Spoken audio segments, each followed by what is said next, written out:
السلام علیکم۔ حضرت یوسف علیہ السلام کنویں سے نکل کر مصر کیسے پہنچے یہ بتائیں گے۔ سورہ یوسف آیت نمبر 19۔ اعوذ باللہ من الشیطان الرجیم، بسم اللہ الرحمن الرحیم۔ لائک کریں، سبسکرائب کریں اور بیل آئیکن پر کلک کریں۔ اب خدا کی شان دیکھو کہ اس کنویں کے قریب ایک قافلہ آ وارد ہوا اور انہوں نے پانی کے لیے اپنا سکہ بھیجا۔ اس نے کنویں میں ڈول لٹکایا تو یوسف علیہ السلام اس سے لٹک گئے۔ وہ بولا، زہی قسمت، یہ تو نہایت حسین لڑکا ہے، اور اس کو قیمتی سرمایہ سمجھ کر چھپا لیا۔ اور جو کچھ وہ کرتے تھے خدا کو سب معلوم تھا۔ سورہ یوسف آیت نمبر 20۔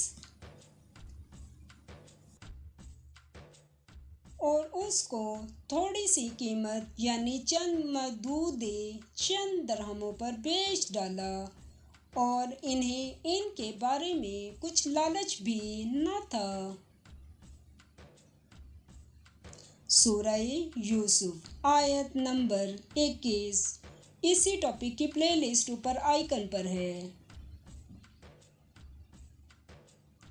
اور مصر میں جس شخص نے اس کو خریدا اس نے اپنی بیوی سے، جس کا نام زلیخا تھا، کہ اس کو عزت اور اکرام سے رکھو، عجب نہیں کہ یہ ہمیں فائدہ دے یا ہم اسے بیٹا بنا لیں۔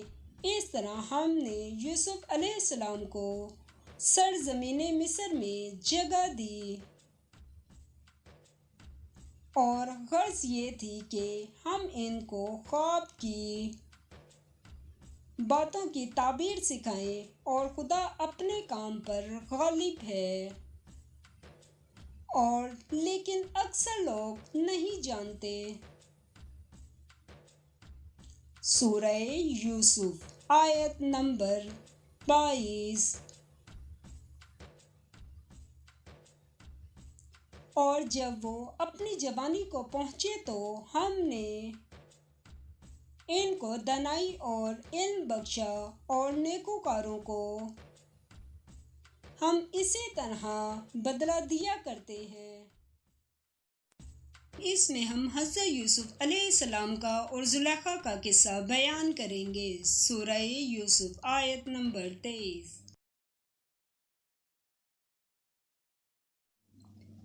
تو جس عورت کے گھر میں وہ رہتے تھے اس نے ان کو اپنی طرف مائل کرنا چاہا، اور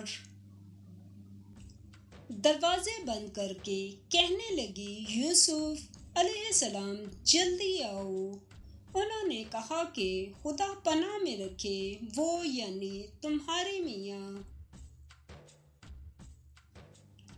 تو میرے آقا ہیں، انہوں نے مجھے اچھی طرح سے رکھا ہے، میں ایسا ظلم نہیں کر سکتا، بے شک ظالم لوگ فلاح نہیں پائیں گے۔ سورہ یوسف آیت نمبر 24۔ اور اس عورت نے ان کا قصد کیا اور انہوں نے اس کا قصد کیا، اور اگر وہ پروردگار کی نشانی نہ دیکھتے تو جو ہوتا یوں اس لیے کیا گیا کہ ہم ان سے برائی اور بے حیائی کو روک دیں، بے شک وہ ہمارے خالص بندوں میں سے تھے۔ سورہ یوسف آیت نمبر 25۔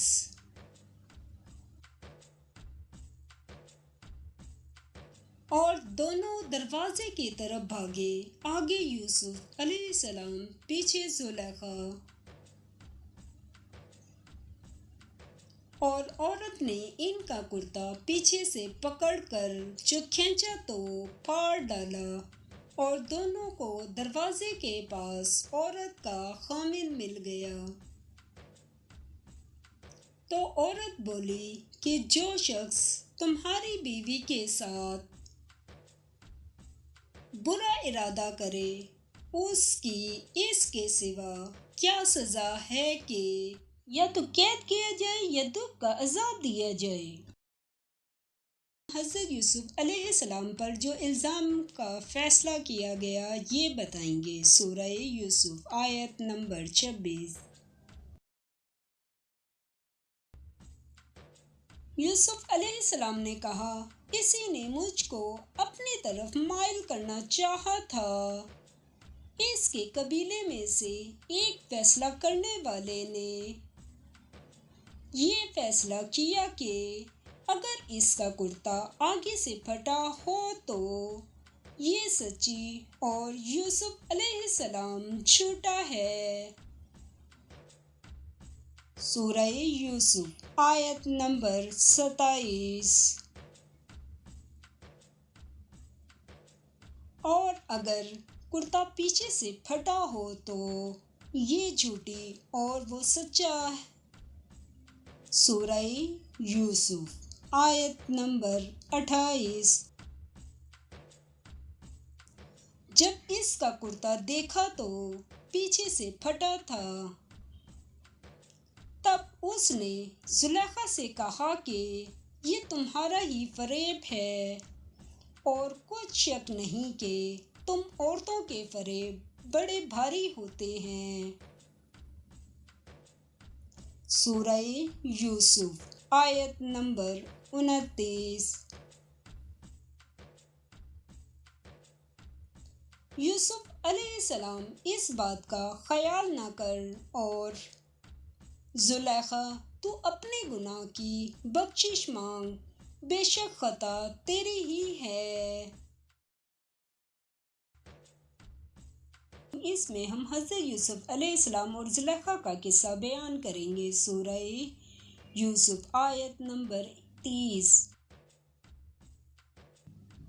اور شہر میں عورتیں گفتگویں کرنے لگی کہ عزیز کی بیوی اپنے غلام کو اپنی طرف مائل کرنا چاہتی ہے، اور اس کی محبت اس کے دل میں گھر کر گئی ہے۔